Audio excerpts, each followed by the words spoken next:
الرحمن الرحيم الحمد لله الذي جعل الحمد مفتاحا لذكره وسببا للمزيد من فضله ودليلا على آلائه وعظمته والصلاة والسلام على عبده وأمين وحيه وخاتم رسله سيدنا ومولانا أبي القاسم محمد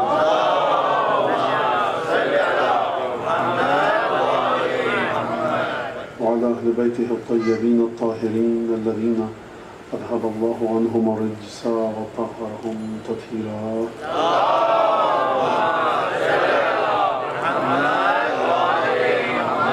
الدائم على أعدائهم أجمعين. أما بعد فقد قال الله الحكيم في كتابه المجيد أعوذ بالله من الشيطان الرجيم وما خلقت الجن والإنس إلا ليعبدون ما أريد منهم من رزق وما أريد أن يطعمون إن الله هو الرزاق ذو القوة المتين. رزق الہی کے عنوان سے دوسری گفتگو آپ کے سامنے ہے جس پر آج گفتگو کی جائے گی. آیت کا عنوان سورہ والذاریات، تقریباً آخر کی آیات اور آخر کی آیت سے پہلے والی آیات جس میں پروردگار عالم فرما رہا ہے کہ وَمَا خَلَقْتُ الْجِنَّ وَالْإِنسَ إِلَّا لِيَعْبُدُونَ، میں نے جن اور انسانوں کو خلق نہیں کیا مگر اس لیے کہ وہ میری عبادت کر سکیں. میں ان سے کوئی رزق نہیں چاہتا اور نہ میں ان سے یہ چاہتا ہوں کہ مجھے طعام، کھانا، غذا دیں. ان اللہ، یقیناً خدا، الرزاق، وہی ہے جو رزاق ہے، ذو القوت المتین، صاحب قدرت ہے، طاقت اور توانائی کا سرچشمہ ہے.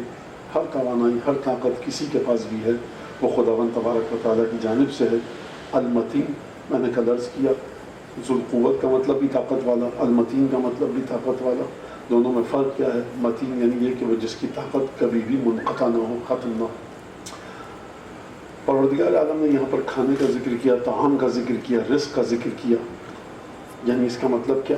اس کا مطلب یہ کہ جیسے کہ کل میں نے آپ کے سامنے عرض کیا کہ رزق یعنی انسان کے وجود کو باقی رکھنے والی چیز. پرندوں کا الگ رزق ہے، درندوں کا الگ رزق ہے، گیاہ نباتات پودوں کا الگ رزق ہے. درختوں کو پانی چاہیے، ہوا چاہیے. انسان کا رزق مختلف ہے. بہرحال جتنے بھی موجودات ہیں جن کو ہم جاندار چیزیں کہتے ہیں ان کو اپنے وجود کو باقی رکھنے کے لیے کس چیز کی ضرورت ہے؟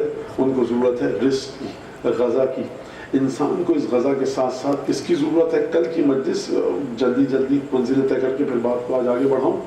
اور کل کی مجلس کے بارے میں کہا گیا کہ کافی مشکل تھی. مشکل مجلس تو نہیں تھی لیکن بہرحال وہ توحید ہے، امین مومنین ہے، اور مجھ جیسا انسان جب گفتگو کرے گا تو کیا ہوگا. لیکن میں کوشش کروں آج اس کو مزید واضح کرنے کی کوشش کروں کہ میں کل کس چیز کی جانب اشارہ کرنا چاہ رہا تھا. تو ہر چیز کو اپنے وجود کو بلند کرنے کے لیے، بڑھانے کے لیے، نشو و نما کے لیے، گروتھ کے لیے، گرو ہونے کے لیے رزق کی ضرورت ہے.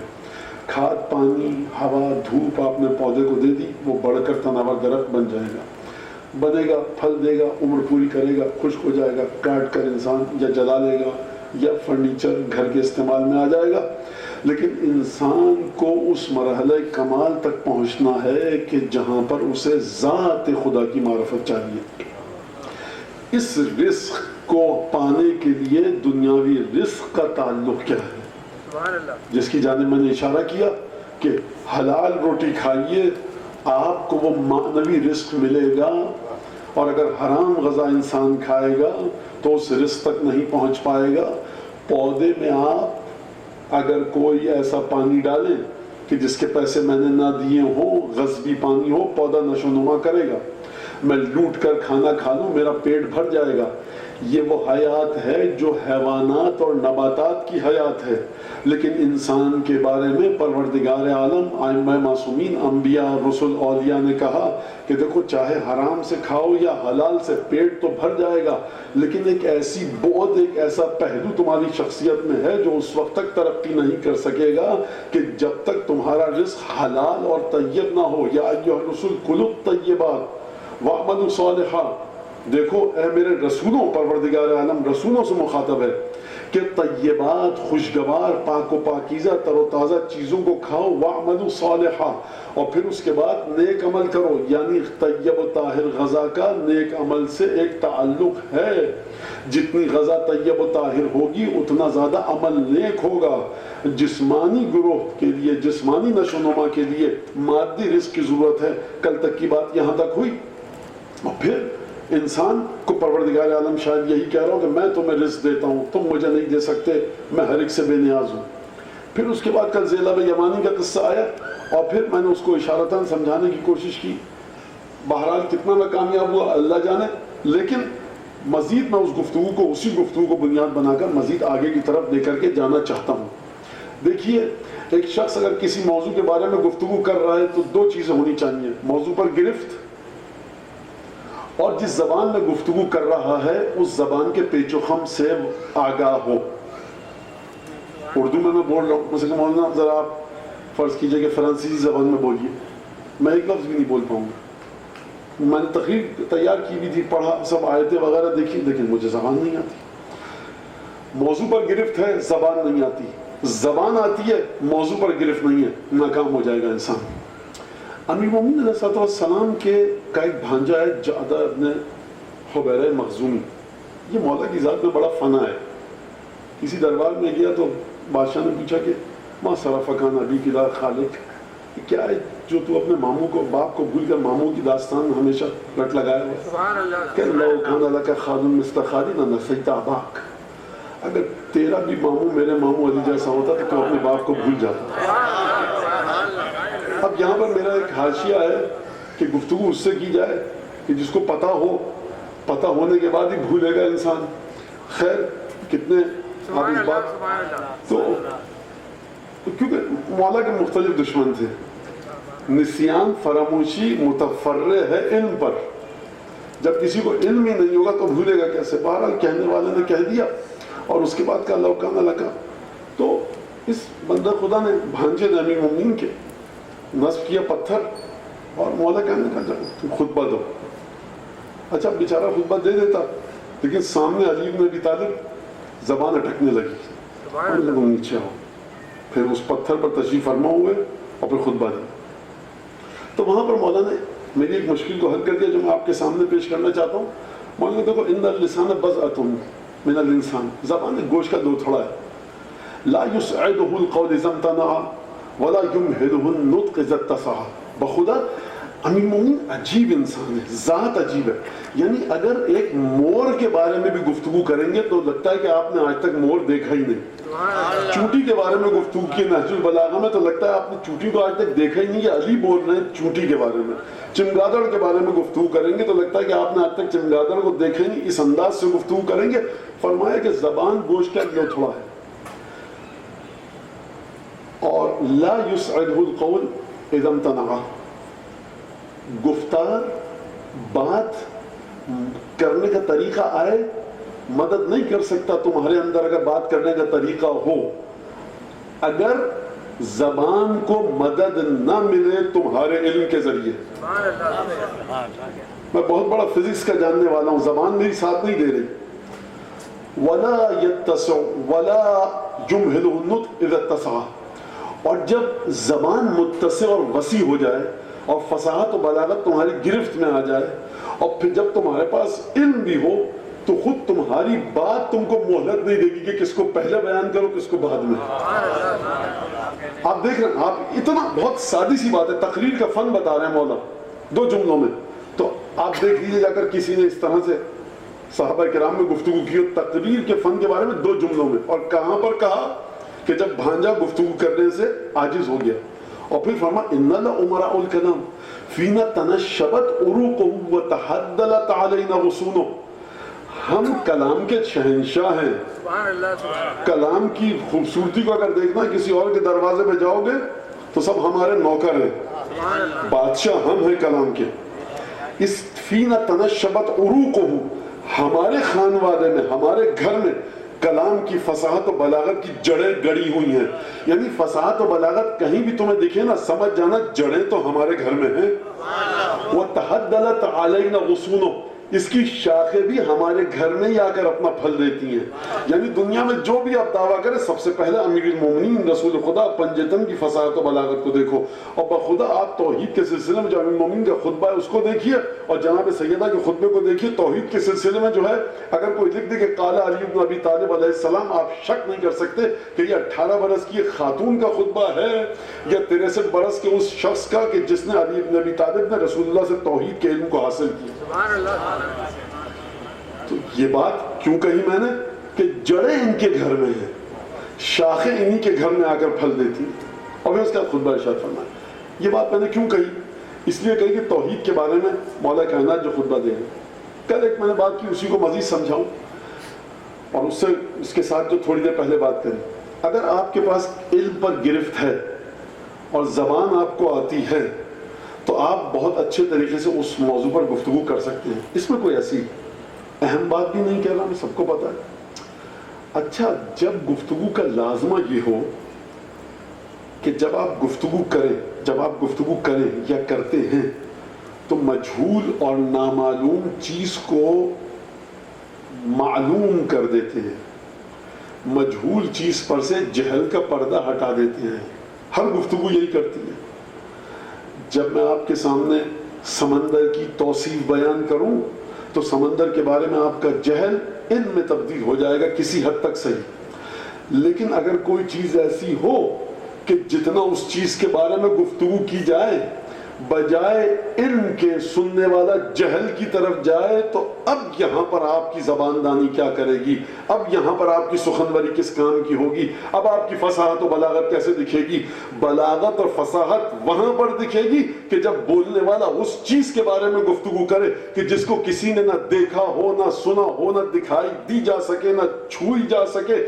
وہ چیز جو 5 حواس سے ماورا ہو, 5 حواس سے ماورا چیز کے بارے میں جب بولنے والا گفتگو کرے گا اور آپ کو مقام جہل پر لے جائے, آپ کا ذہن پریشان ہو جائے, بجائے یہ کہ آپ کے پاس علم آئے آپ مزید جہل کا شکار ہو جائیں. لیکن جہل کا شکار ہونا یہاں پر مفید ہوگا کیونکہ غلط تصور آپ کو باطل ثابت کرے گا.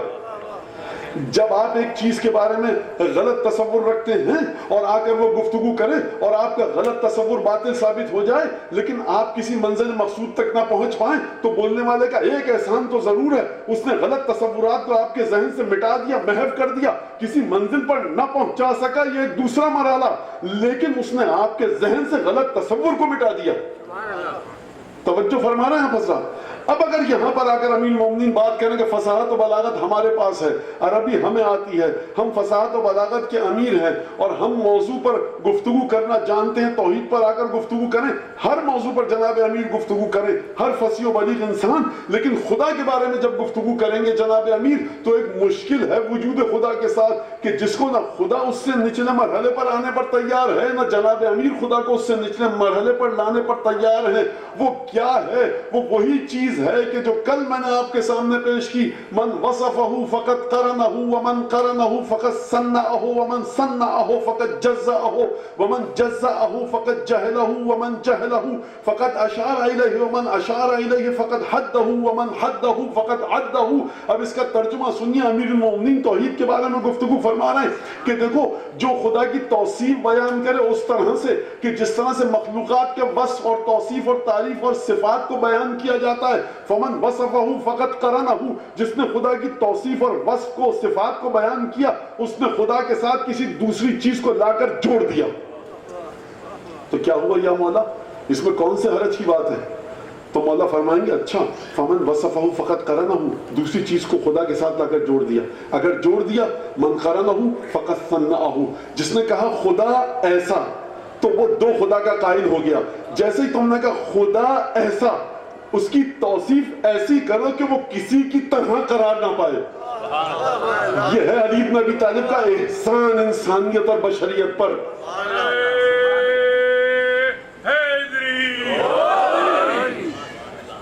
فمن وصفہ فقط قرنہ, جس نے خدا کی توصیف بیان کی اس نے خدا کو کسی کے ساتھ جوڑ دیا.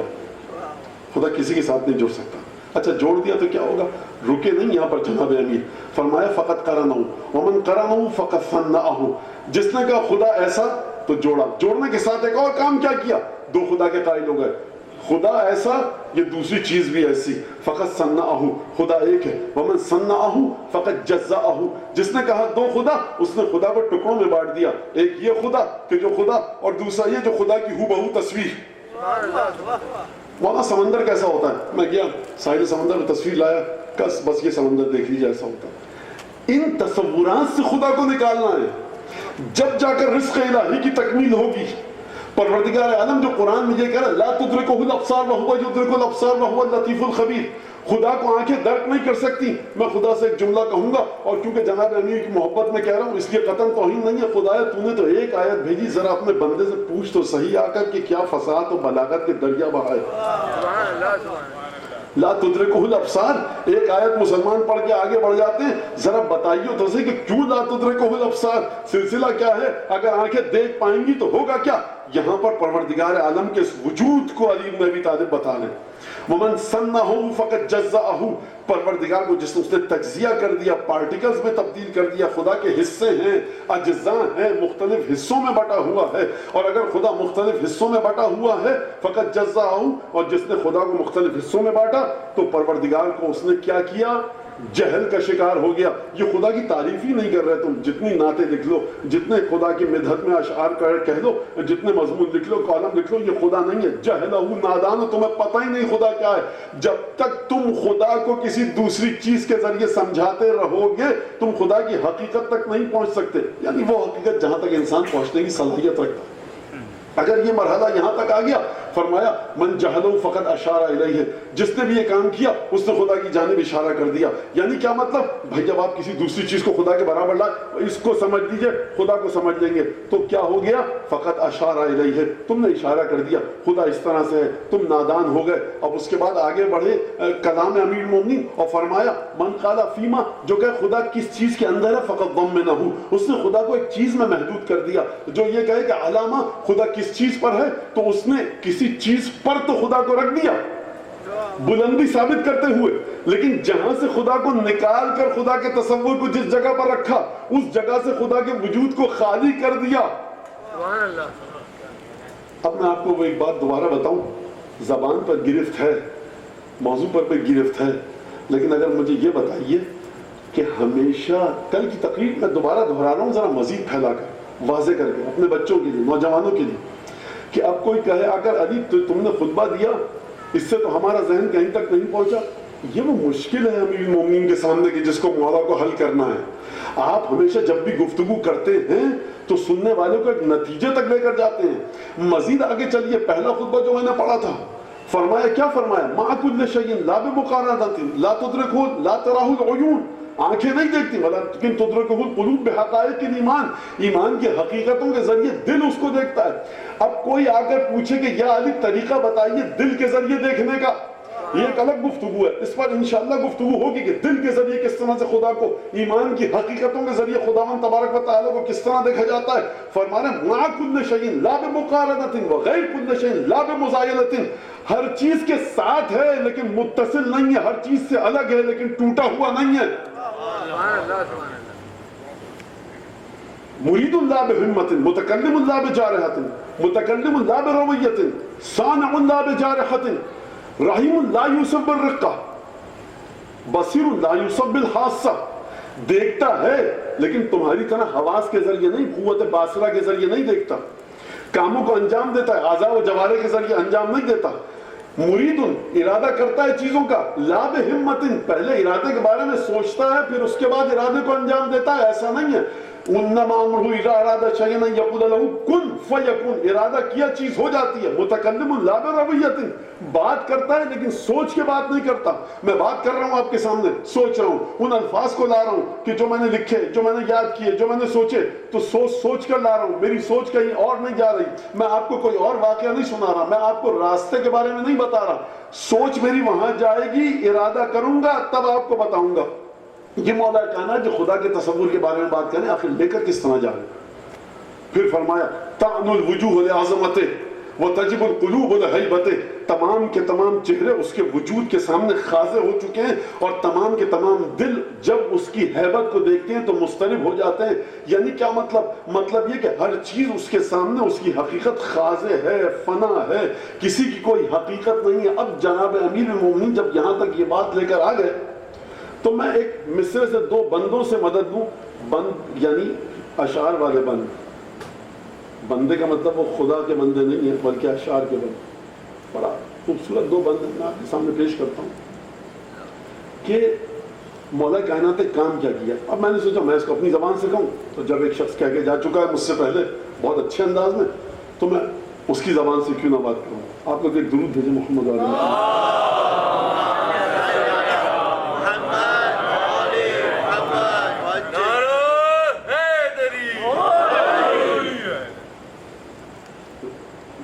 وحدت کے باب میں نہ اگر قد کرے گا تو پائے گا کبریا کا تصور نہ آبرو، تا یوم دین سمجھ میں رہے گی صنم کی روح، فکر بشر نماز پڑھے گی بلا وضو۔ لپٹا ہوا تفنن وہم و گمان میں، لپٹا ہوا تفنن وہم و خیاس میں، دائم خدا رہے گا بشر کے لباس میں۔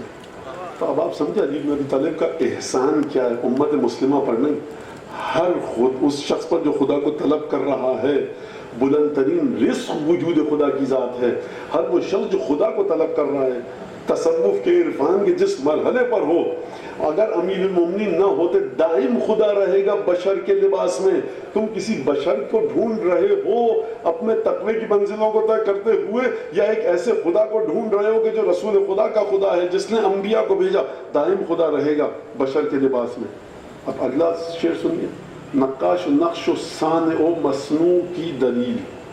ایک نقش ہے، اس کا کوئی نقاش ہے، ایک بنانے والا ہے، ایک چیز بنی ہے، تو نقاش و نقش و صانع و مصنوع کی دلیل اس دور میں وجود خدا کی نہیں کفی،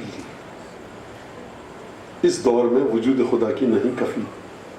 اچھا اب میں بہت احترام سے، یہ اس معنوں میں استعمال نہیں کیا جا رہا ہے لفظ جس میں کوئی اگر میرا سننے والا بیٹھا ہو اور توحید کے خلاف ہے دنیا کا ہر وکیل، یہ وہ وکیل پیشے کے لحاظ سے وکیل نہیں ہے، یہ اپنے لغوی معنوں میں توحید کے لحاظ، توحید کے خلاف ہے دنیا کا ہر وکیل، انکار کبریا کے براہین ہے طویل۔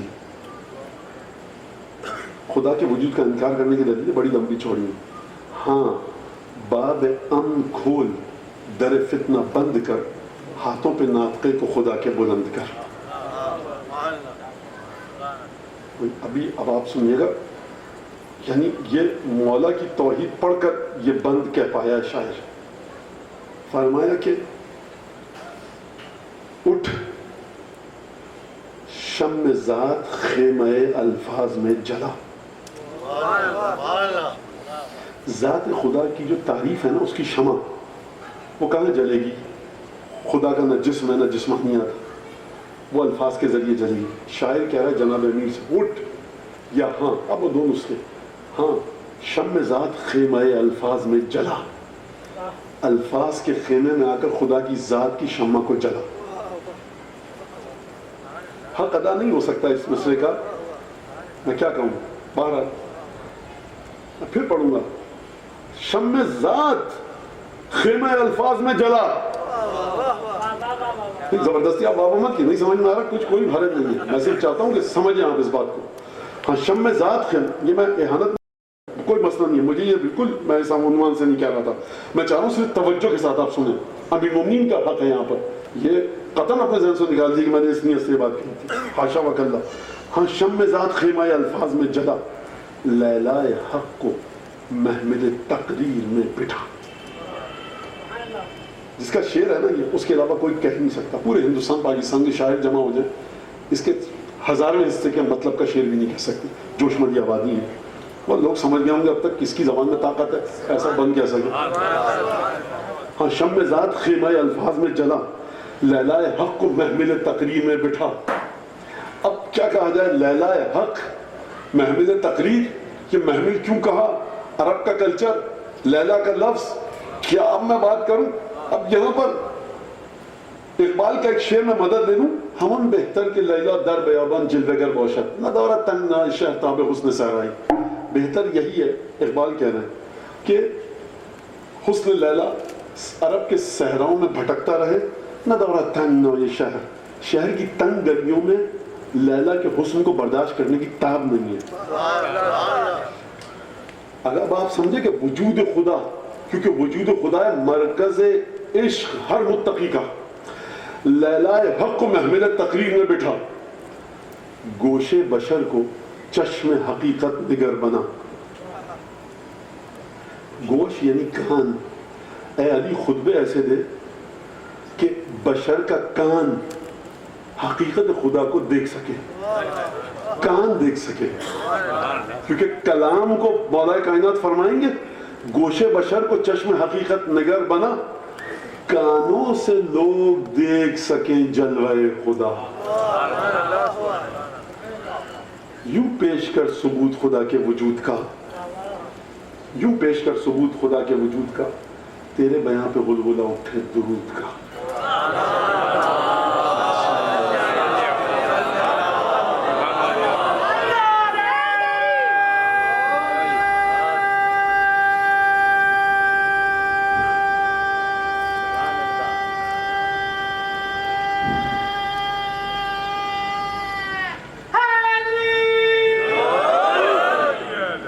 یہاں تک بات میری ختم ہو گئی۔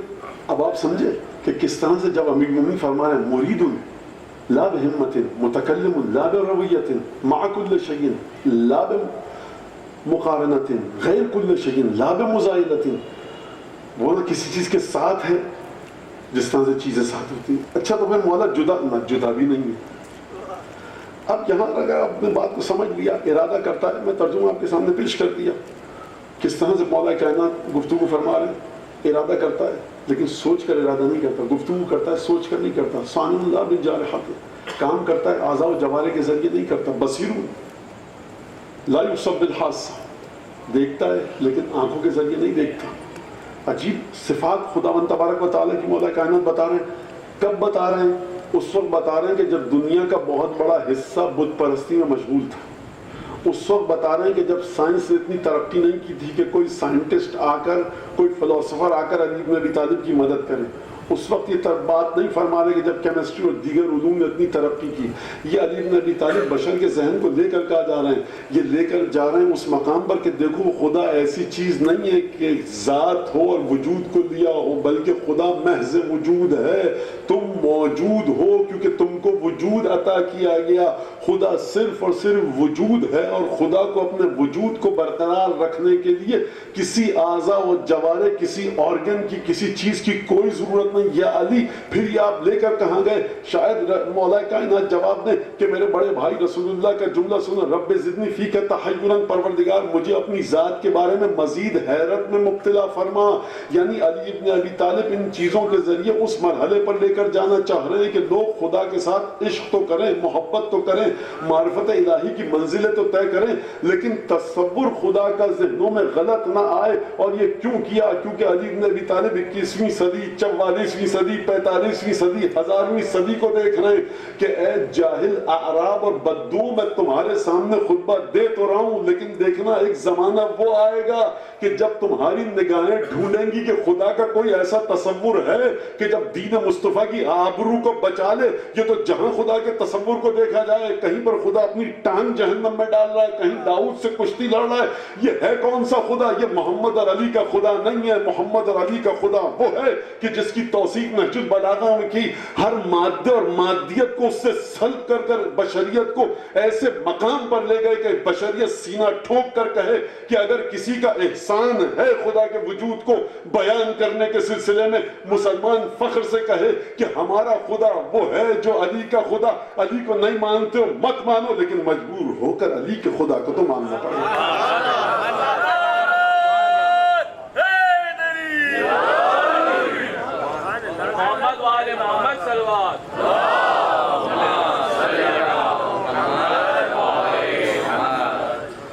زبان پر گرفت ہے اس متکلم کی، اس بولنے والے کی، مضمون پر گرفت ہے۔ دو چیزیں، ایک اور چیز چاہیے سرکار، ایک اور چیز چاہیے۔ جج کے لیے، قاضی کے لیے ایک صفت ہے بہادری۔ بہادری کی کیا ضرورت ہے؟ بہادری کی ضرورت ایسے ہے کہ آج کل کے زمانے میں بہت اچھی طرح سمجھ میں آ سکتا ہے کہ جب پبلک اوپینین کو آپ زبردستی کسی کے خلاف کر دیں. پیسہ خرچ کیجئے 5 لاکھ لوگ جمع ہو جائیں گے کہیں بھی. مقصد ہمارے بر صغیر خطے میں تو یہ کوئی اتنی بڑی بات نہیں ہے. اور دنیا امام علی نقی فرما کے جا چکے الناس فی الدنیا بالاموال. دیکھو لوگ دنیا میں مال کے بلبوتے پر ہیں. چھوڑ دو, بھول جاؤ تقویٰ پرہیزگار یہ سب فضولیات ہے دنیا کے. آخرت میں تمہارے تقوی کا پتہ چلے گا. تو یہ امام فرما کے جا چکے. ایک مقدمہ چل رہا ہے, 5 لاکھ لوگوں کو آپ نے لے آ کر کھڑا کر دیا عدالت کے سامنے.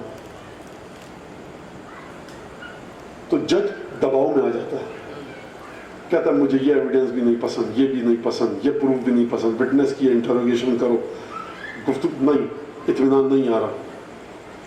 کتنی لیدی ہوتی ہے, کتنی لان تان ہوگی اس جج پر. بہادر ہوگا, ڈٹا رہے گا, کہ مجھے خدا کو جواب دینا ہے, میں فیصلہ نہیں دے سکتا.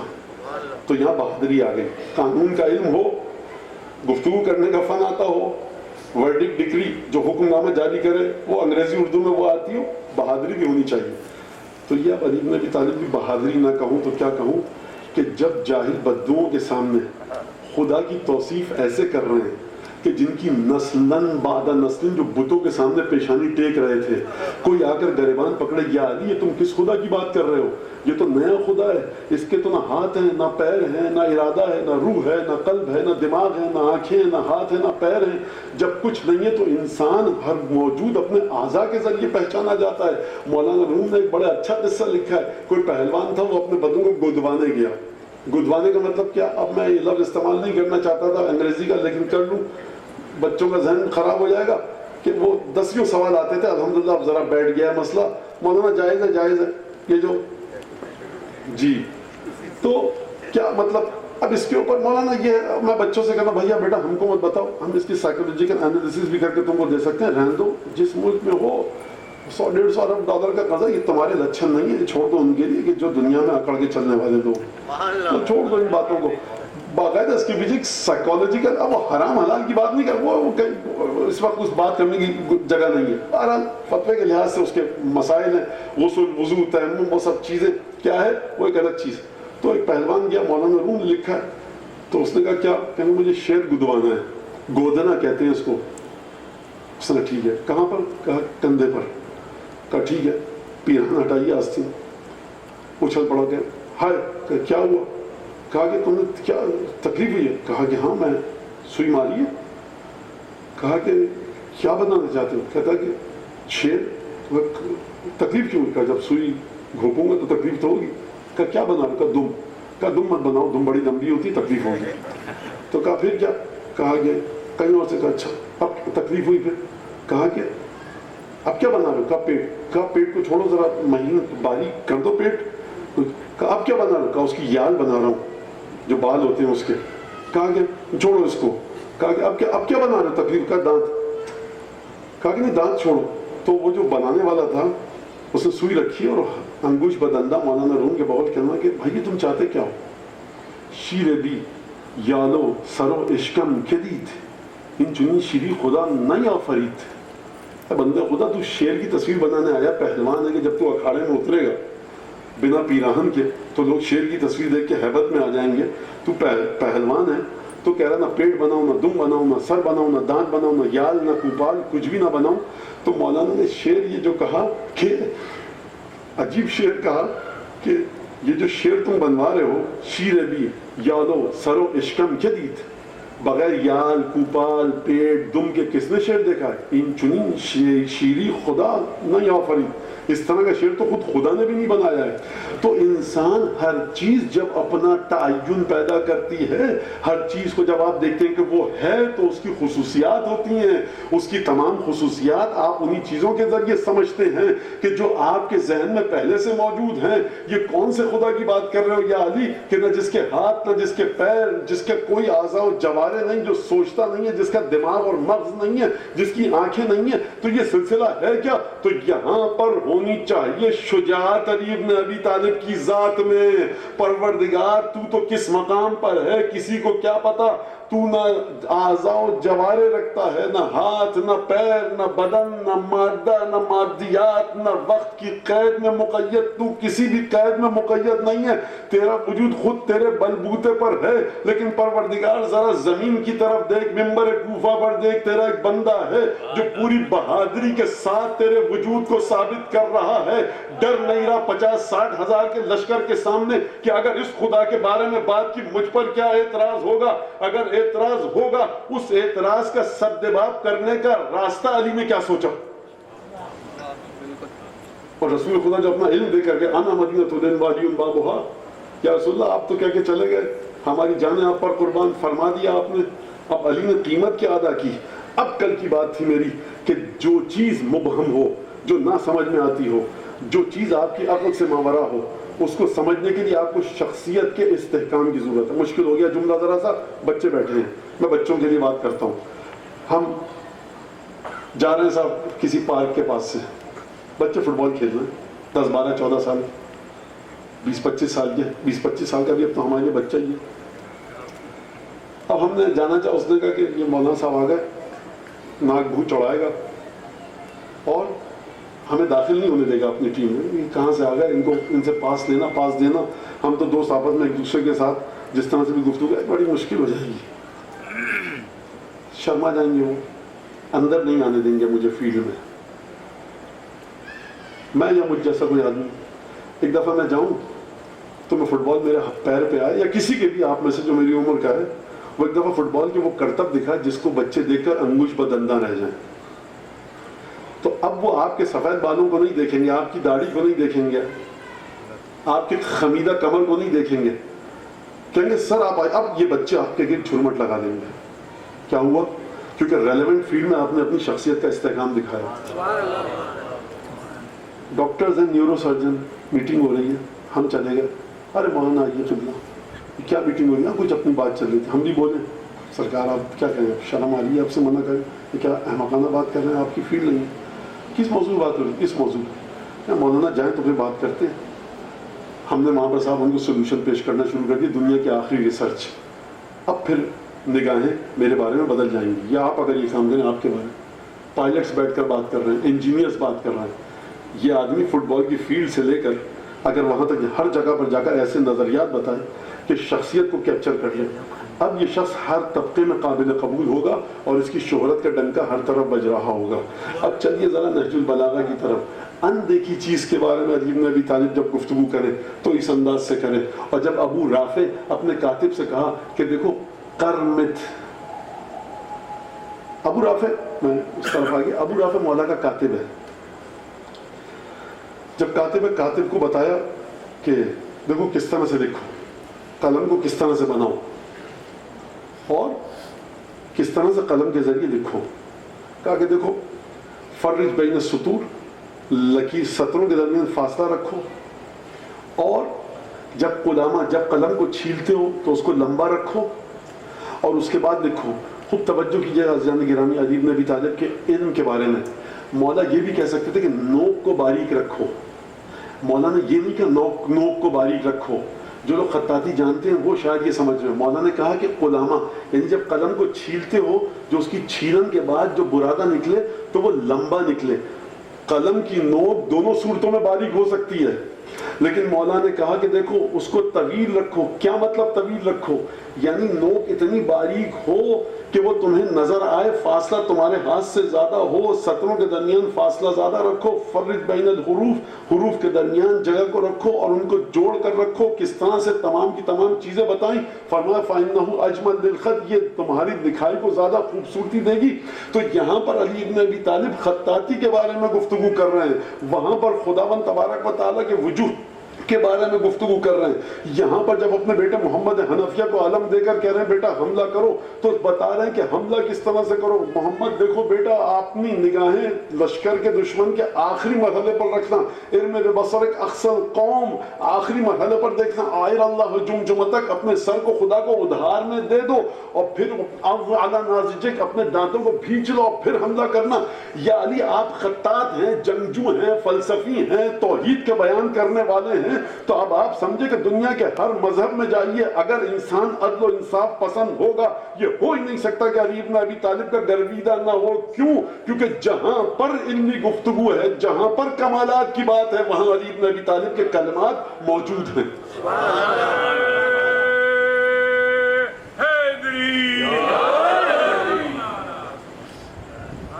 رسالت کا اور یہ جو توحید کا اور مولا کائنات کا تعلق، اور جو مولا کائنات نے گفتگو فرمائی، تو اب یہ شخصیت جو امیر المومنین کی ہے، یہ ایسی کیوں ہوئی اور کس وجہ سے خدا نے عطا کیا؟ دیکھیں، رزق کی بات ہو رہی ہے۔ آپ کس جگہ سے رزق لیں گے؟ گاڑی آتی ہے آپ کے گھر کے باہر پانی کی، صاحب وہی کمپنی جس کو ہم لاتے ہیں پانی ہے فلاں، آپ وہ بوتلیں ادھی کر کے رکھتے ہیں۔ ایک دفعہ ایک شخص فرض کیے ٹھیلے پر لے کر آتا ہے، آپ نہیں مانیں گے کہ بھائی ہم نہیں دے رہے، پتہ نہیں آپ نے کون سا پانی بھرا ہوا ہے، وہ گاڑی آتی تھی اسی کو۔ تو پہچان کے لیے کوئی ذریعہ ہوتا ہے۔ تو یہ جو شخصیت خداوند تبارک و تعالیٰ نے دی نا، اتنی زیادہ علی بن ابی طالب کی شخصیت کو خصوصیات عطا کی کہ علی جس شعبے میں، جس موضوع پر، جس علم کی بات کریں، بشریت کو شک نہ ہو کہ علی کہہ رہے ہیں جی تو صحیح کہہ رہے ہوں گے۔ یہ پروردگار عالم نے۔ اب یہاں پر آ کر ایک دوسرے زاویے سے میں بات کروں کہ جو تحفہ ذات امیر المومنین کا رسول اللہ کو ملا، رزق الہی پر بات ہو رہی ہے، تو آپ دیکھیے کہ قرآن کے اندر کفار کے بڑے عجیب و غریب قسم کے دعوے ہیں۔ قرآن کے اندر کفار کے بڑے عجیب و غریب قسم کی کٹ حجتیاں، بقراتیتیں ہیں کہ جو کفار نے رسول خدا کے ساتھ کی، اور رسول خدا بڑا برداشت کر کے جواب دیتے رہے۔ تو میں سورہ اسراء کی عجیب آیتیں ہیں کہ جب کفار نے آ کر کہا کہ نبی کریم کا ایمان لے آؤ، تو کہا کہ لن نؤمن لک حتی تفجر من الارض ینبوعا، ہم ایمان تمہارے لیے نہیں لائیں گے تمہاری خاطر۔ مفسرین نے یہاں پر ایک بات کی ہے، میں وہ بات کہہ دوں، اور چھوٹی سی ایک بات ہے، وہ یہ کہ مفسرین نے کہا یہاں پر انہوں نے مطالبات رکھے رسول خدا سے معجزہ دکھاؤ، رسول خدا نے منع کر دیا۔ کل جب کفار آئے تھے مکے کے، کہا تھا درخت کو بلاؤ، کہا آ جاؤ، درخت آ گیا، کہا چاند کو 2 ٹکڑے کر دیا، یہ تمام کی تمام چیزیں رسول خدا نے کر کے دکھائیں۔ تو اس وقت کیوں کر دیا اور آج کیوں نہ کیا؟ اس کی وجہ مفسرین نے بتائی کہ جو ایک لفظ ہے قرآن میں آیا لن نؤمن لک، لام اور کاف، اس کا مطلب کیا ہے کہ اے نبی ہم تمہاری پارٹی میں شامل نہیں ہوں گے، ہم تمہارے فائدے کے لیے کوئی کام نہیں کریں گے جب تک کہ تم یہ نہ لاؤ۔ یہ وہ ایمان نہیں ہے جو رسول کو رسول مان کر لایا جاتا۔ عربی کے اس لفظ سے مفسرین نے فرمایا کہ اس کا معنی یہ ہے کہ یہ نبی کریم کو رسول مان کر ایمان نہیں لانا چاہتے تھے، بلکہ سمجھ رہے تھے کہ رسول خدا کوئی حکومت کا سلسلہ ہے، کوئی اور منصوبہ بندی ہے۔ تو لن نؤمن لک، حبیب ہم تمہاری خاطر یہ، رسول اللہ اے محمد ہم تمہاری خاطر یہ کام نہیں کریں گے، اگر تم چاہتے ہو ہم تمہاری خاطر کام کریں تم بھی کوئی فائدہ ہم کو دو۔ تو یہاں مرحلہ اسلام لانے کا نہیں تھا، بلکہ یہ سمجھ رہے تھے کہ رسول خدا کسی مقصد تک پہنچنا چاہتے ہیں، لہٰذا ہم تمہارے مقصد میں تمہاری مدد کریں گے، تم ہمارے کاموں میں ہماری مدد کرو۔ لن نؤمن لک حتی تفجر لنا من الارض ینبوعا، جب تک تم زمین سے ہمیں ایک چشمہ پھوڑ کر نہ دکھاؤ، اشارہ کرو، چشمہ نکل آئے۔ چشمے کی بات کیوں کی؟ عرب کی سرزمین ہے، اور عرب کی جب سرزمین ہے تو یہاں پر چشمے کی بات ہوگی، سب سے اہم ترین چیز پانی ہے۔ کہا کہ اچھا لن نؤمن لک حتی تفجر لنا من الارض ینبوعا، ایک چشمہ نکال کر دکھاؤ، اور تسقط علینا کما زعمت، اور تسقط کما زعمت علینا السماء کسفا، یا اچھا تم اتنے بڑے رسول ہو تو اشارہ کرو زمین آسمان ہم پر آ کر گر جائے، اور تکون لک بیت من زخرف، یا تمہارے لیے ایک بڑا سونے چاندی سے سجا ہوا گھر ہو، اور تکون لک جنت من نخیل وعنب فتفجر الانہار خلالها تفجیرا، اچھا کم از کم ایک باغ تو ہو تمہارے پاس اچھا بڑا سا کہ جس کے اندر انگور کی بیلیں ہوں، کھجور کے درخت ہوں، اور پھر اس میں سے نہر نکالو، جو نہر ان درختوں اور انگور کی بیلوں کے بیچ میں سے، کھجور کے درختوں اور انگور کی بیلوں کے بیچ میں سے ہوتی بھی گزرے۔ آپ دیکھیں کہ شرط کتنی کٹھن تھی ان کے لحاظ سے، عجیب کٹ حجتی و بقرات ہے۔ تفجر لنا، اس باغ میں ایک نہر نکالو، خلالها تفجیرا، جو بیچ میں سے ہو کے گھومتی بھی جائے۔ اگر یہ نہیں کر سکتے تو یہ کرو کہ آسمان سے زمین، آسمان کو زمین پر لے آؤ۔ اچھا اور تاتیہ باللہ والملائکۃ قبیلا، اللہ میاں کو اور ملائکہ کو کھینچ کے زمین پہ ہمارے سامنے لاؤ۔ ولن نؤمن، اچھا یہ کام نہیں کر سکتے، اور ترقی فی السماء، اچھا آسمان پہ جاؤ۔ ولن نؤمن برقیک حتی تنزل علینا کتابا نقرؤہ، آسمان پہ جاؤ، ہم دیکھیں تم آسمان پہ جا سکتے ہو، خدا تمہارا آسمانوں میں ہے نا، آسمان سے پیغام آتا ہے۔ تو آسمانوں میں جاؤ اور آسمان میں جا کر ہم کو بتاؤ لن نؤمن برقیک، ہم ایمان بھی نہیں لائیں گے تم آسمان پہ گئے تھے جب تک کہ وہاں سے تم ایک نوشتہ اور ایک پرچہ اور ایک چٹ لے کر نہ آؤ کہ ہاں آسمان والا خدا کہے کہ یہ آسمانوں پہ آیا تھا۔ حماقت دیکھ رہے ہیں آپ، نادانی دیکھ رہے ہیں۔ نبی کریم نے جملے سنے، معجزے کی درخواست تھی، لیکن نبی کریم کو ایک عام انسان سمجھ کر، عام ایک گول تک اچیو کرنا چاہتے ہیں، وہ سمجھ کر نبی کریم نے فرمایا کہ سبحان اللہ حل کنت الا بشر رسولا، کیا کہہ رہے ہو، واہ واہ کیا فکر ہے تمہاری، میں ایک انسان ہوں جس کو رسول بنا کے بھیجا گیا ہے، تو تم یہ چاہتے ہو کہ میں یہ کام کروں، میں یہ کام نہیں کروں گا، کیوں منع کر دیا؟ اور اس وقت کیوں درخت کو بلا لیا، پتھروں کو اٹھایا، سنگریزے کلمہ پڑھنے لگے، چاند کو 2 ٹکڑے کر دیا، وہ تمام کے تمام معجزات کیوں دکھائے؟ کیونکہ وہاں پر رسالت کو رسول سمجھ کر معجزات مانگے گئے، ایمان نہیں لائے اور بات، لیکن یہ سب سے شروع میں آ کر بتا رہے ہیں کہ ہم تمہارے پاس اس لیے آنا چاہتے ہیں، کچھ تم ہماری مشکلات کو حل کرو، کچھ ہم تمہاری مشکلات کو حل کریں گے۔ تو رسول خدا یا رسول اللہ، یہ بہرحال ایمان کی بات کر رہے ہیں، آج ساتھ ہوتے دھیرے دھیرے آ کر یہ تمام مسائل حل ہو جاتے، لیکن رسول خدا نے کہا سبحان ربی حل کنت الا بشر رسولا، سبحان اللہ، کیا کہنے کہ یہ میں ایک بشر ہوں، انسان ہوں، خدا کے حکم کے مطابق چلتا ہوں۔ اسی سورہ فرقان کے اندر 7ویں آیت میں ایک اعتراض کیا، 20ویں آیت میں خدا نے جواب دیا، ما لہذا الرسول یاکل الطعام ویمشی فی الاسواق لولا انزل علیہ ملک فیکون معہ نذیرا، اس رسول کو کیا ہوئی؟ یہ رسول ہونے کا دعویٰ کرتا ہے، یہ بازاروں میں چلتا پھرتا بھی ہے، کھانا بھی کھاتا ہے، کوئی فرشتہ اس پر نازل ہوتا تو وہ آ کر ہم کو خدا کا خوف دلاتا۔ 7ویں آیت 20ویں آیت میں خدا نے جواب دیا، حبیب ان سے کہو کہ ما ارسلنا من قبلک، ہم نے ما ارسلنا قبلک، ہم نے تم سے پہلے نہیں بھیجے من المرسلین الا انہم لیاکلون الطعام ویمشون فی الاسواق، وہ بھی بازار میں چلتے پھرتے تھے اور کھانا کھاتے تھے۔ یہ کیا مطالبہ ہے؟ آپ نے توجہ کی کہ یہ مطالبہ ادھر سے مطالبہ، ادھر سے انکار، تو اب پروردگار عالم جو اس مطالبے کو نہیں مان رہا، رسول خدا جو اس مطالبے کو نہیں مان رہے، تو اب اس مطالبے کا سبسٹیٹیوٹ، بدل پروردگار اپنی مشیت الہی سے کچھ دے گا کہ یہ مطالبہ منہ ان کا بند ہو جائے، اور اس کو عربی میں اسقاط ختم کہتے ہیں۔ میں اس کو مزید سمجھا دوں ذرا، اگر یہ مطالبہ اپنے مقام پر رہ جاتا اور یہ مطالبہ اسی طرح سے خاموش رہ جاتا تو شاید کوئی کہہ سکتا تھا کہ رسول خدا نے یہ مطالبہ پورا نہیں کیا، رسالت پر حرف آتا۔ اب سوال یہاں پر یہ ہے کہ پروردگار عالم نے کوئی مخلوق، کوئی رزق، کوئی تحفہ ایسا عطا کیا نبی کریم صلی اللہ علیہ وآلہ وسلم کو کہ جس کی ذات میں طاقت اتنی ہو کہ اس کو دیکھ کر خدا کے وجود کا یقین آئے، اس کو دیکھ کر رسالت کا یقین آئے، وہ رسول خدا کے علم کا آئینہ ہو، طاقت کا آئینہ ہو، پاکیزگی کا آئینہ، جو کمال رسول خدا میں ہو وہ اس ذات میں ہو۔ اگر یہ ذات ہے تو پھر یہ ایک بے تکا مطالبہ رہ جائے گا اور قیامت تک کے لیے کفار پر پھٹکار رہے گی، لیکن اگر اس مطالبے کا جواب نہ دیا جائے تو یہ آیت قیامت تک کے لیے رہے گی۔ رسول خدا کی حیثیت کو کفار کی نظر میں مخدوش اور کمزور قرار دیا جا سکتا ہے، لیکن ایک دفعہ جب پروردگار نے، میں آیت نہیں پڑھوں گا، آیت اللہ نے جب کہا کہ انفسنا و انفسکم، حبیب تم اپنی جانوں کو لاؤ، یہ اپنی جانوں کو لائیں گے، یعنی کیا مطلب؟ یعنی تم ملائکہ کو آسمان سے اتر کے دیکھنا چاہتے ہو نا، ملائکہ نازل ہو جائیں، خوب توجہ کیجئے گا، یہاں پر میں نتیجہ دے کر مصائب کی طرف آنا چاہتا ہوں۔ تم ملک کو، فرشتے کو دیکھنا چاہتے ہو نا، اچھا بھائی فرشتہ آسمان سے اترے گا زمین پر تو فرشتہ ہوگا نا، ٹھیک۔ تم چشمے کو دیکھنا چاہتے ہو، چشمہ کھود گیا، ہزاروں چشمے تم نے دیکھے، یہ ایک اور لوگ کھود دیا، چشمے کو ہی دیکھنا چاہتے ہو نا۔ اچھا تم کھجور کا درخت چاہتے ہو، لگا دیا، اگ گیا، 10,000 کھجور کا درخت دیکھیں، یہ بھی ایک اور لے لو، ایک اور باغ لے لو۔ انگور کی بیل چاہتے ہو نا، انگور کی بیل لگا دی۔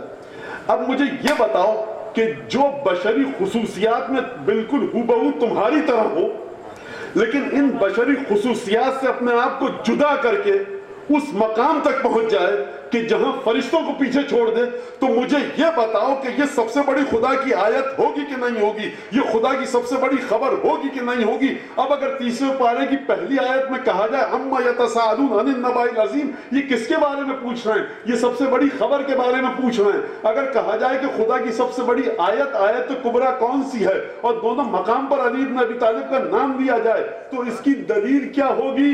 یہ کیوں علی بن ابی طالب آیت اللہ الکبریٰ ہیں؟ کیوں علی بن ابی طالب نبأ عظیم ہے؟ وجہ کیا ہے اس کی؟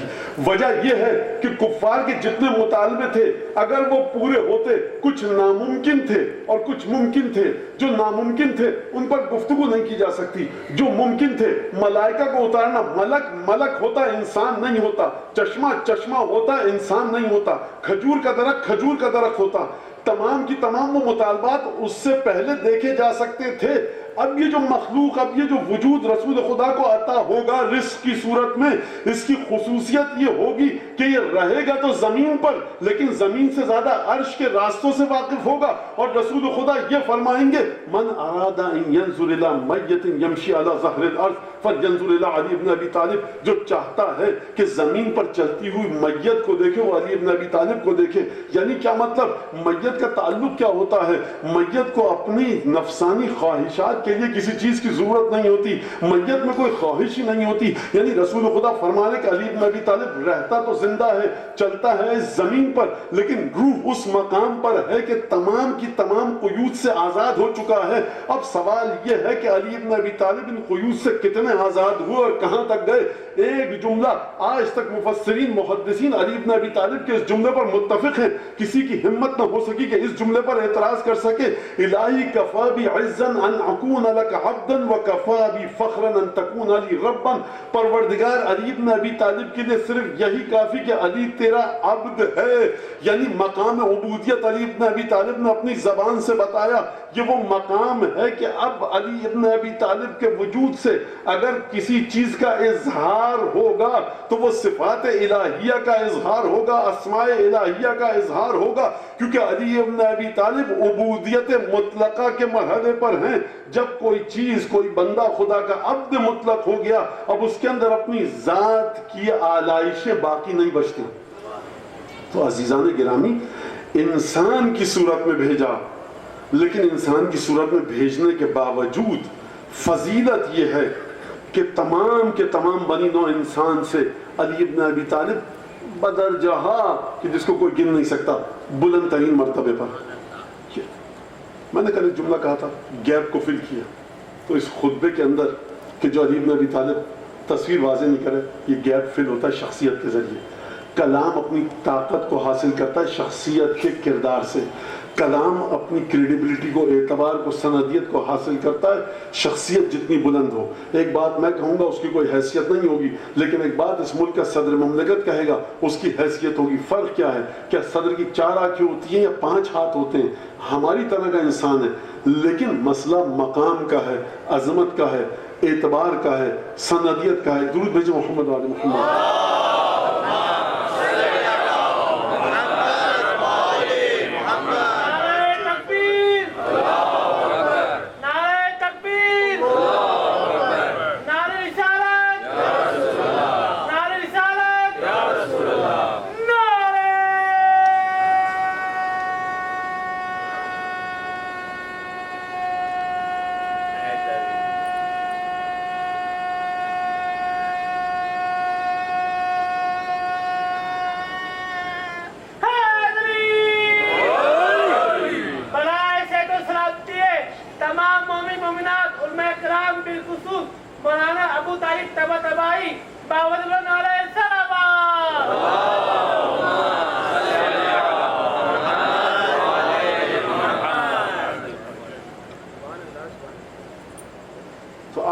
دیکھیے جا کر کس طرح سے رسالت کے بارے میں نہیں. ابھی اس مقام پر آ کر یہ بات کہنا ہی بالکل بیجا ہے اور اس کا کوئی محل نہیں ہے کہ آپ جا کر دیکھیے کہ کس طرح سے امیر مومنین نے خطبے دیے. اور میں ایک جملہ موت کے بارے میں مولا کائنات نے جو فرمایا، سینکڑوں جملے ہیں نہج البلاغہ میں، لیکن بڑا عجیب جملہ ہے. حققوا علیکم نزولہ، موت کے نازل ہونے کو اپنے اوپر جامع حقیقت پہنا دو. وَلَا تَنْتَظِرُوا قُدُومَهُ، انتظار مت کرو موت کا. یعنی اس سے پہلے کہ موت تم پر آئے تم سمجھ لو کہ مردہ ہو چکے ہو. اس کا مطلب آپ سمجھ رہے ہیں؟ اچھا میں یہ کوئی نصیحت نہیں کر رہا آپ لوگوں کو، یہ ہے ہی نہیں نصیحت میرے کرنے کی لائق میں اپنی زبان سے کہوں، یہ بہت بڑی بات ہے.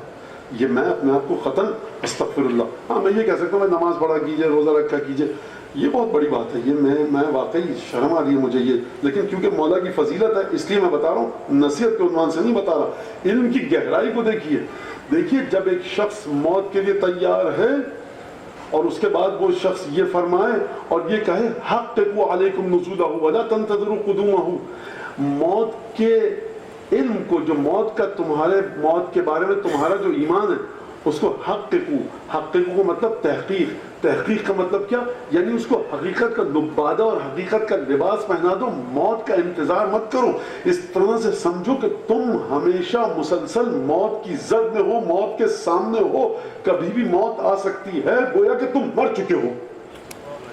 اچھا جب یہ بات کہہ رہا ہے کہنے والا اور خدا کے بارے میں اس طرح سے گفتگو کی ہے، تو اب یہاں پر زندگی کے واقعات کو جو میں نے کل اشارہ کیا تھا، آپ وہ تمام کے تمام واقعات کو دیکھیے، یعنی علی بن ابی طالب کی دنیا سے بے رغبتی کو دیکھیے، علی بن ابی طالب کے زہد کو دیکھیے، علی بن ابی طالب کی عبادتوں کو دیکھیے، کس طرح سے یعنی زہد اور سخاوت امیر المومنین کا اس طرح کا تھا کہ جب بھی دشمنوں کے دربار میں بھی جانے والے نے کہا کہاں سے آ رہے ہو، تو بہرحال چاپلوس ہوتے ہیں کہ ادھر گئے تو ان کی تعریف، ادھر گئے تو اس حکومت کے دفتر میں ان کی تعریف، بڑے افسر کی تعریف، تو کہا کہ میں کنجوس ترین شخص کے پاس سے آ رہا ہوں۔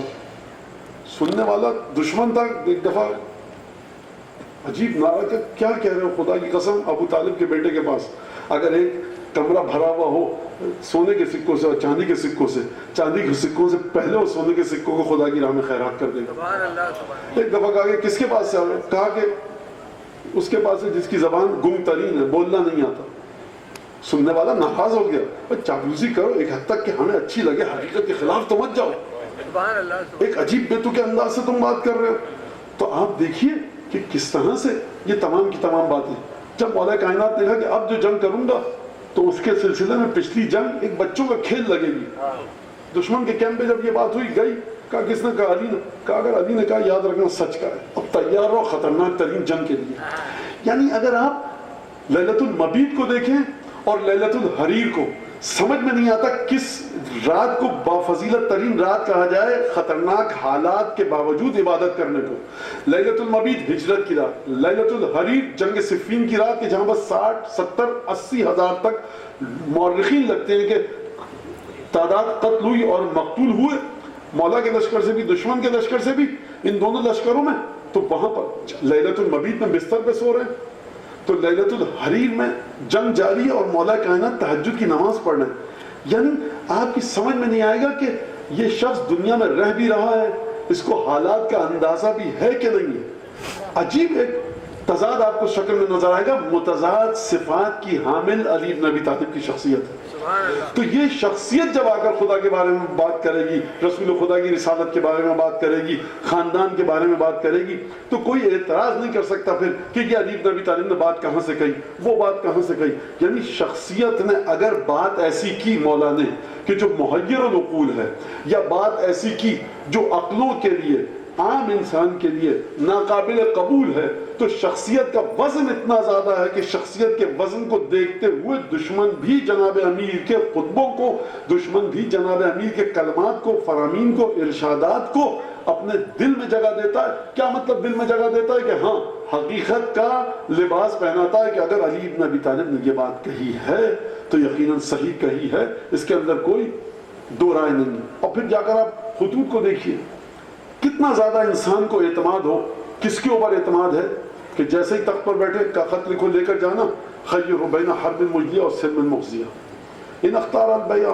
فہوا، لے کے جاؤ، کہنا بھائی تم آ جائیے آپ، اور ہم نے آپ کو معزول کیا، آپ مدینہ آئیے، گورنر صاحب ہم نے آپ کو معزول کیا۔ اچھا دیکھو اگر نہیں مانے تو اس کو دو چوائس دینا، حرب مجزیہ اور سلم مخزیہ، یا تو کہنا کہ دیکھو تیار ہو جاؤ، شہر سے باہر نکال کر تمہارے ساتھ لڑوں گا۔ یہ کون آدمی کہہ رہا ہے؟ ابھی کچھ گھنٹے پہلے تخت پہ بیٹھا ہے۔ کیا مطلب ہے؟ ہم اور آپ کہیں گے یہ شعور کے خلاف ہے، نعوذ باللہ۔ کس بات پہ بھروسہ ہے علی بن ابی طالب کو؟ ان لوگوں پر جو بیعت کرنے آئے ہیں ان کے بارے میں تو کہہ چکے ہیں، دعونی والتمسوا غیری فإن مستقبلون امرا ذو وجوہ والوان لا تستقیم علیہ القلوب ولا تقیم له العقول۔ دیکھو چھوڑو مجھے کسی اور کے پاس جاؤ۔ یہ تاریخ میں کئی دفعہ مسلمان حکمرانوں نے جملہ کہا، لیکن واحد امیر المومنین نے جنہوں نے جب یہ جملہ کہا تو اس کی وجہ بتائی، حالات کا ایسا سامنا کرنا پڑے گا نہ جہاں تمہاری عقلیں ٹھہر سکتی ہیں نہ دل رک سکتے ہیں. علی ابن ابی طالب یہ نہیں کہہ رہے کہ میں تمہارے قابل نہیں ہوں، تم میرے قابل نہیں ہو، تم میرے کسی کام کے نہیں ہو، تو تم سمجھ میں تمہارے جو اپنے ذہن میں رکھ کر آئے میں وہ نہیں ہوں. آگے لیکن پھر فرمایا کہ لولا حضور الحاضر، اگر آنے والے کا آنا نہیں ہوتا، آنے والوں کا، اور حجت قائم نہ ہوتی تو میں تخت پر مسند پر نہیں بیٹھتا. کچھ گھنٹے بیٹھے ہوئے ہیں ابھی، کس بنیاد پر، کس توقع کی بنیاد پر؟ کیا مطلب؟ اگر کہا ہے اپنے چاہنے والوں سے یا اپنے سننے والوں سے حققوا علیکم نزولہ وانتظروا قدومہ، کہ موت کو حقیقت کا جامہ پہنا دو، تو یہ سانس لے رہا ہے علی بن ابی طالب اس دنیا میں یہ شخص، لیکن گویا موت کی وادی میں جا چکا ہے. کون کرے گا ایسا کام کہ تخت پر بیٹھ دے گا کہ یہ خط لے کر جاؤ یہ کرنا؟ ابھی دیکھ لیجئے سرکار، آپ کے حامی وغیرہ سب اکٹھے ہو جائیں، پاؤں اپنے جما لیجئے، پھر بات کیجئے. تو اس بات کو آپ سمجھیے، انسان کو اس کے کردار کے ذریعے ہمیشہ آپ کو بالکل متضاد کردار نظر آئے گا. 4 خواتین کا کردار نظر آتا ہے تاریخ میں، 4 خواتین کا، کہ جو امیر المومنین سے کی شیدائی تھی اور مولا کائنات کی سے مودت رکھتی تھی، صفین میں رجز پڑھتی تھی مولا کائنات کے ساتھیوں کے لیے. جب یہ خاتون تن تنہا اکیلی کسی دربار میں گئی اور پھر دربار میں جو گفتگو ہوئی، عجیب ہے، دربار میں جو حاکم بیٹھا اس نے کہا کہ اگر علی بن ابی طالب ہوتے تو جو میں نے تمہیں مال دیا وہ دے دیتا. کہا کہ لا واللہ حتی ابرت من مال المسلمین، ایک سوئی بھی نہیں دیتا علی ہم کو. کہا تب بھی تو علی کے گن گا رہی ہے. اللہ ان وفاؤکم بعد موتہ اعجب لی بحبکم لہو فی حیاتہ. دشمن کہہ رہا خدا کی قسم تمہاری وفاداری علی بن ابی طالب کے ساتھ باوجود اس کے کہ علی مر چکا ہے اس سے زیادہ عجیب ہے جو اس کی زندگی میں تم اس سے محبت کرتے تھے. تو جہاں پر بھی علی بن ابی طالب کے چاہنے والوں کو آپ دیکھیں، عجیب و غریب قسم کے آپ کو چاہنے والے ملیں گے. صلوات اللہ وسلام علیہ، صلوات اللہ وسلام علیہ، صلوات اللہ وسلام علیہ. شب جمعہ ہے،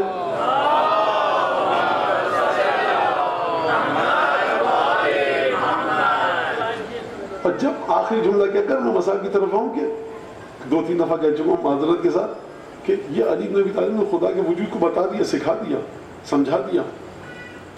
اگر میں کہوں گستاخی ہے لیکن میں سمجھانے کے لیے بچوں کو نازیبہ لفظ ہے مولا کی شان کے لیے، ایک فلسفی کی طرح، ایک حکیم کی طرح، ایک بڑے پڑھے لکھے شخص کی طرح خدا کا وجود سمجھایا. دیکھو اپنے تصورات سے خدا کو نکالو، سمجھو خدا کیا ہے. جب یہ بتا دیا تو خدا کی ذات ایسی تو نہیں ہے کہ 2+2 4، 2 + 2 4. خدا کی ذات ایسی تو نہیں ہے کہ 400 اسکوائر میٹر میں گھر بنانا ہے تو آپ 4 پلر کھڑے کیجئے گا، اتنی اینٹیں اتنے پتھر. ایک حقیقت ایسی تو نہیں ہے نا خدا کی جو انسانی جذبات سے دور رکھ کر جس کو دیکھا جائے. اب محبت کیسے پیدا کریں گے علی بن ابی طالب دل میں خدا کی؟ یہ تو میتھمیٹیکل اور فلسفیکل براہین اور دلائل کے ذریعے مولا نے خدا کے وجود کے بارے میں گفتگو کی. اب اگلا مرحلہ ہے مولا کائنات کا اور مولا کائنات کے بچوں کا کہ بشریت کے دل میں خدا کی محبت کو اجاگر کیا جائے. وہ کیسے اجاگر کیا؟ شب جمعہ الہی حبنی صبرت علی حر نار فکیف اصبر عن النظر الی فراقک. پروردگار اگر تو علی کو جہنم میں ڈال دے، فرض کر لیتے ہیں کہ علی جہنم کے شعلوں پر صبر کر لے گا، لیکن پروردگار جہنم کے شعلوں پہ صبر کر سکتا ہوں لیکن میں تیری بے رخی پر صبر نہیں کر سکتا. یہ جو پہلو ہے ان فلسفیانہ دلائل کے ساتھ دعا افتتاح کو دیکھیے، طویل فہرست کے بعد میرا پروردگار کیا ہے، میرا پروردگار کیا ہے، میرا پروردگار یہ ہے، یعلم انی حتی کانی لا ذنب لی. میرا پروردگار وہ ہے جانتا ہے کتنا گناہ گار ہوں لیکن اس کے باوجود صبر اور درگزر کے ساتھ مجھے رزق دیے جا رہا ہے. میرا پروردگار کون ہے؟ جب میں اس سے مانگتا ہوں تو مجھے دے دیتا ہے، جب میں اسے پکارتا ہوں تو میری آواز پر لبیک کہتا ہے. بغیر شفیع منی فیقضی لی حاجتی. مجھے اس کو اپنی بات سنانے کے لیے اس کے کان بڑے وسیع ہیں، ہر میری بات سن لیتے ہیں. جب یہ بات فرمائی تو اس کے بعد کیا فرمایا مولا نے؟ فربی احمد الشیء عندی واحق بحمدی. بخدا دنیا گھٹنے ٹیکنے ناک رگڑ دے ایک لفظ علی ابن ابی طالب یا مولا کائنات کے بچوں کی طرح مناجات نہیں کر سکتی. جب بتایا مولا کائنات نے، مولا کائنات کے اولاد نے، امام سجاد علیہ السلام نے، خود جناب امیر نے کہ میرا رب ایسا ہے ایسا ہے ایسا ہے، وہاں نہج البلاغہ میں جو خطبہ تھا وہ خطبہ تھا علی ابن ابی طالب نے دیا فلسفیانہ رنگ کو لگا کر خدا کی ذات کو کہ اگر تم کسی بھی دین کو نہیں مانتے آؤ عقل کی بنیادوں پہ خدا کو سمجھو. اور یہاں عشق خدا کی بات فرمانا ہے علی ابن ابی طالب تو فرمایا میرا خدا ایسا ہے ایسا ہے ایسا ہے، تمام اچھی خصوصیات گنائی اور آخر میں نتیجہ دیتے ہوئے فرمایا فربی احمد الشیء عندی واحق بحمدی، بس سب سے زیادہ جو مقام کا لائق ہے کہ جس کی حمد کی جائے وہ میرا ہی خدا ہے، کیونکہ اتنی ساری خصوصیات اچھی اس کی، اتنی برائیاں میری ذات میں، اس کے باوجود بھی مجھ پر الطاف اور کرم کی بارش کر رہا ہے. تو اس کا مطلب ہے کہ سب سے زیادہ جو میرے عیوب کو جانتا ہے اس کے باوجود مجھ پر انعاموں کی بارش کر رہا ہے، تو سب سے زیادہ وہی مستحق ہے نا میری تعریف کا. آپ دیکھیے کس انداز سے جناب امیر اور جناب امیر کے بچے اولاد جناب امیر کس طرح سے خداوند تبارک و تعالیٰ کے ساتھ گفتگو کرنے کا سلیقہ اور ڈھنگ سکھا رہی ہیں ہم کو. صلوات اللہ السلام علیہ. اور واقعہ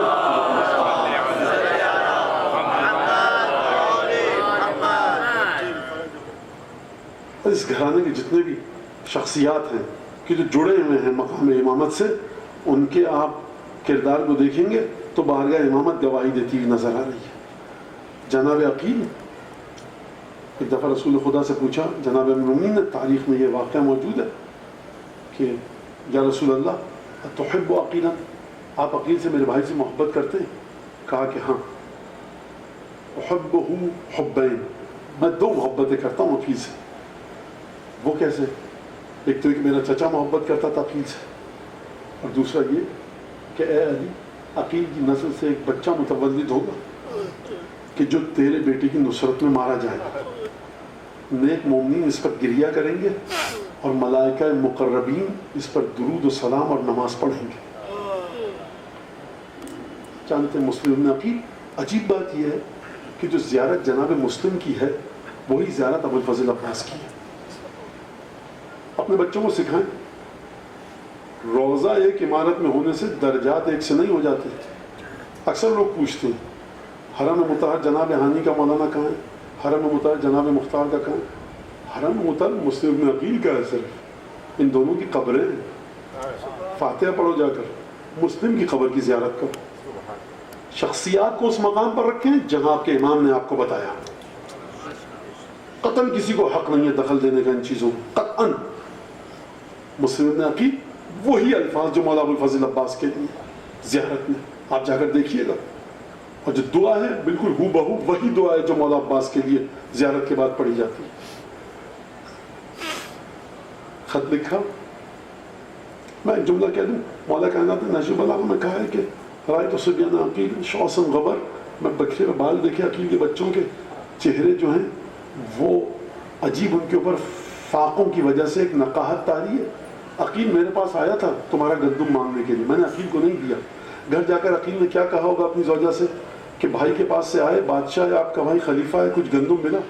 عقیل نے کہا ہوگا نہیں ملا. کتنی نفرت ہونی چاہیے تھی اس گھر میں علی ابن ابی طالب کے لیے. لیکن سبحان اللہ کیا کہنے ابو طالب کی اولاد کے.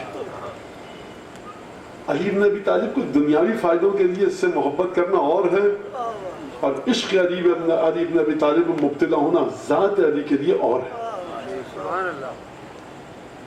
جناب رقیہ امیر المومنین کی صاحبزادی زوجہ ہیں جناب مسلم ابن عقیل کی. اس کا مطلب ہے کہ دو رشتے ہو گئے، دو رشتے ہو گئے. ایک تو داماد بھی ہیں جناب مسلم امیر المومنین کے، بھتیجے بھی ہیں. اور اب تیسری فضیلت سنیے، امام حسین جب خط لکھ رہے ہیں کوفے والوں کو کیا کہا؟ قد بعثت الیکم اخی وابن عمی ورجلا من اہل بیتی، ثقتی بھی بعض جگہ معتمدی، بڑے بااعتماد شخص کو بھیج رہا ہوں کوفے والوں، میرا بھائی ہے، میرا گھر والا ہے. مسلم ابن عقیل نے 9 ذی الحج کی نماز پڑھی مسجد کوفہ میں، کئی ہزار کا مجمع. افواہ پھیلائی گئی، شام سے فوج چل چکی ہے، لوگ تتر بتر ہو گئے، مسلم نے ساتھ چھوڑ دیا. روایت کے اندر ہے 25 15 18 افراد انگوش شمار.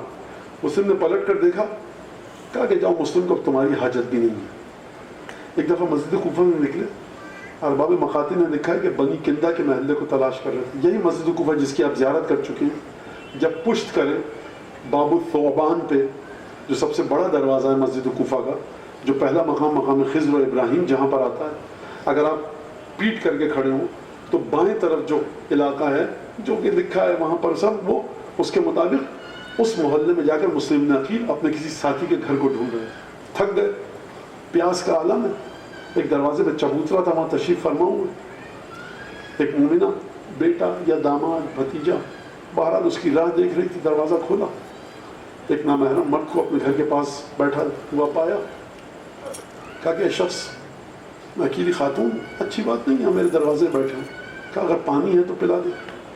یہ مومنہ گئی، پانی کا کٹورا لا کر دیا، پانی پی لیا، کہا کہ تیری حاجت پوری ہو گئی اب چلا جا۔ کہا کوفے میں میرا کوئی گھر نہیں ہے، اس پرآشوب دور میں اگر تم مسافر ہے تو آیا کیا ہے کرنے کے لیے؟ کہا کہ میں اس گھرانے سے تعلق ہے، جملہ بڑا عجیب کہا پہلے کہ جس گھرانے کی محبت کو خدا نے قرآن میں واجب کیا۔ یہ مومنہ ذرا گھبرائی، مضطرب ہوئی، کہا کہ مزید تعارف؟ کہا کہ میں حسین ابن علی کا سفیر۔ کہا آپ مسلم ابن عقیل ہیں؟ کہا کہ ہاں۔ اب مومنہ نے اپنے گھر کے دروازوں کو پارٹوں پارٹ کھول دیا، کہا مولا گھر میں تشریف لائیے، بسر و چشم قدم رنجہ فرمائیے، ایک حجرہ تیار کر کے دیا، غذا کی سینی لے کر گئی اور مسلم کے حوالے کی، بار بار جا کر دیکھتی تھی مولا کسی چیز کی ضرورت تو نہیں ہے، مولا کوئی کام تو نہیں ہے۔ بس اس مومنہ کا وہ ملعون بیٹا آیا، ایک دفعہ گھر میں شک ہوا کہ بار بار کیوں اس کمرے میں جا رہی ہو تم؟ تو کہا کہ نہیں مجھے کچھ کام ہے۔ کہا کوئی مسافر ہے گھر میں؟ کہا کہ کچھ مجھے کام ہے۔ بہرحال کسی طرح سے اس مومنہ نے بات کو ٹالنا چاہا، لیکن اس کو شک ہوا، یہ داخل ہوا، اندھیرا تھا، روشنی نہیں تھی، ایک دفعہ دیوار ٹٹولتے ٹٹولتے آیا اور کہا کہ کون ہے؟ مسلم نے کہا کہ میں تو گھر والوں، تم کون ہو؟ مسلم نے کہا میں مسلم ابن عقیل ہوں۔ کہا البشارہ، جس کے لیے پورا شہر چھان مارا تھا میرے گھر میں ہے۔ وہ مومنہ آئی، اس نے کئی قسمیں دی، خدا کی، رسول کی، پیغمبر کی، شداد و غلاظ قسمیں دی کہ خدا کے لیے تجھے واسطہ، پیغمبر کے خون کا خیال کر، پنجتن کے خون کا خیال کر، یہ رسول کے نواسے کا قاصد ہے، سفیر ہے، خدا کے لیے جا کر شکایت نہ کر، مت بتا کسی کو ہمارے گھر میں۔ وہ نہ مانا اور جا کر اس نے شکایت کی۔ بس ایک دفعہ گھوڑوں کی ٹاپوں کی آواز آئی، یہ مومنہ پریشان حالت میں جناب مسلم کے پاس گئی، کہا کہ مولا گھوڑوں کی ٹاپوں کی آواز آ رہی ہے، آپ گھر سے باہر نہ جائیے گا۔ مسلم نے جواب دیا، غیرت گوارا نہیں کرتی کہ ایک مومنہ پر میری وجہ سے آنچ آئے۔ میں کہوں گا مسلم کاش تم شام غریبہ میں بھی ہوتے کہ جب تمہاری آقا ذات کے اوپر کیا ظلم ہو رہا تھا۔ اور ایک دوسرا جواب دیا، ابھی ہماری آنکھ لگی تھی، ہم سستانے کے لیے ہم نے آرام کرنا چاہا تو میں علی ابن ابی طالب کو دیکھا، فرمایا ہلم الینا مسلم، جلدی ہمارے پاس آؤ، ہم تمہارا انتظار کر رہے ہیں۔ بس ایک دفعہ مسلم تلوار کو نیام سے نکال کر دروازے سے باہر گئے، مقابلہ شروع ہوا، ایک عجیب مسئلہ ہوا، مسلم مسلسل مقابلہ کر رہے ہیں۔ 100 سپاہیوں کا لشکر ہے، ٹکڑی ہے کہ جس کے ساتھ مسلم نے مقابلہ کیا۔ مزید سپاہیوں کی درخواست کی گئی، مزید سپاہی بھیجے گئے۔ عزیزان گرامی، مسلم ابن عقیل کا اہل بیت کے ساتھ اتنا گہرا تعلق ہے کہ جو جو ظلم اہل بیت نے سہے، مسلم نے شہادت سے پہلے ان تمام ظلموں کو سہا۔ پہلا ظلم یہ تھا کہ ایک دفعہ مسلم کے اوپر رسیوں کے گولے آگ لگا کر مسلم پر پھینکے گئے، یعنی مسلم بتا رہے ہیں ہم کو، آپ کو، سب شیعوں کو کہ دیکھو اگر میری آقا زادی کے خیموں کو جلایا جائے گا، یہاں آ کر دیکھو مسلم کے بدن کو جلایا جا رہا ہے۔ بس ایک دفعہ جنگ کرتے کرتے مسلم کو دھوکے سے گرفتار کیا گیا، دندان مبارک شہید، ہونٹ زخمی، بھل بھل خون بہ رہا ہے۔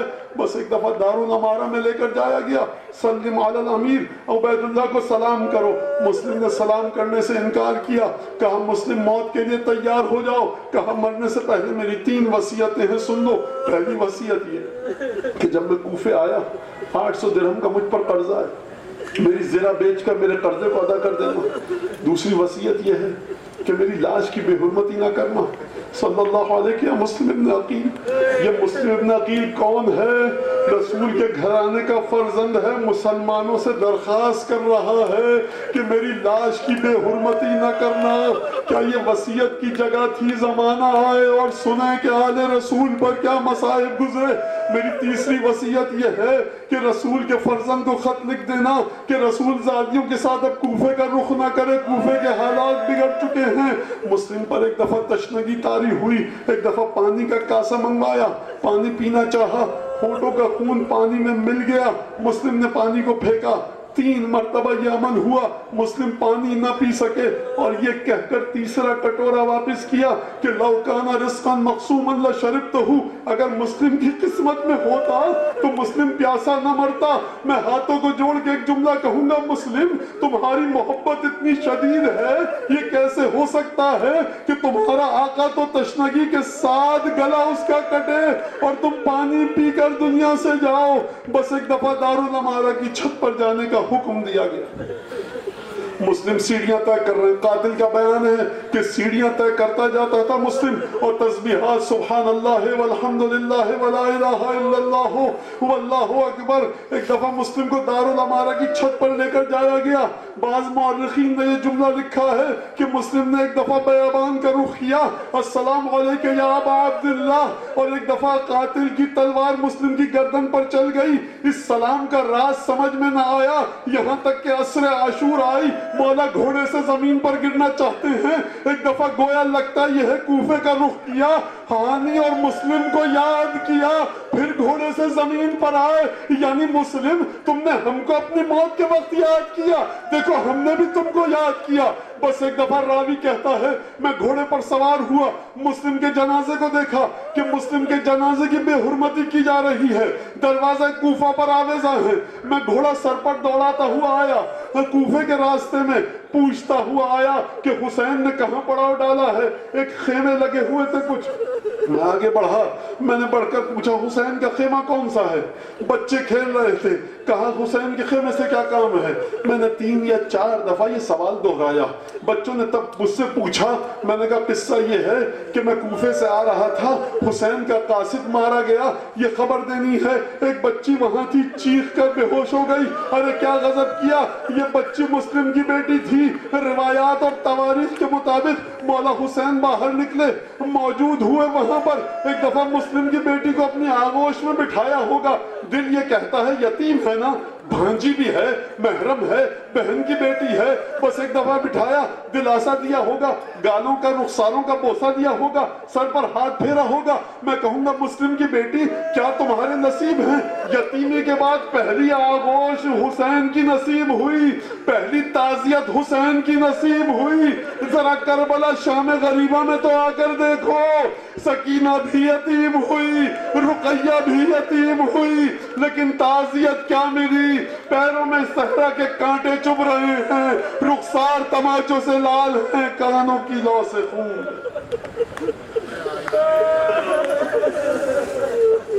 اللہ لعنت اللہ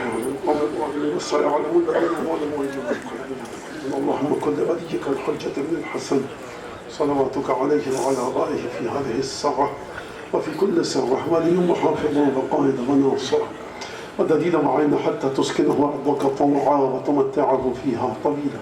اللهم بحق محمد وعلى محمد عليك صل على محمد وعلى محمد وعجل فرجهم واهلك عدوهم من الجن والإنس من الأولين والآخرين. واكفنا ما رحمنا وارزقنا العافية ووسع رزقنا وطول عمرنا پروردگار کے جو واسطہ خود حضرت مسلم ابن عقیل کے مظلوم لہو کا اس مجلس کو حضرت حجت صاحب زمان کے لیے تعزیت تسلیت کا ہم سب کی جانب سے باعث و سبب قرار دے. حضرت حجت کے لیے سے ہر دکھ کو دور فرما، ہر مسرت عطا فرما. دعاؤں کی قبولیت کے لیے شب جمعہ کثرت کے ساتھ درود بھیجنے کا بہت ثواب.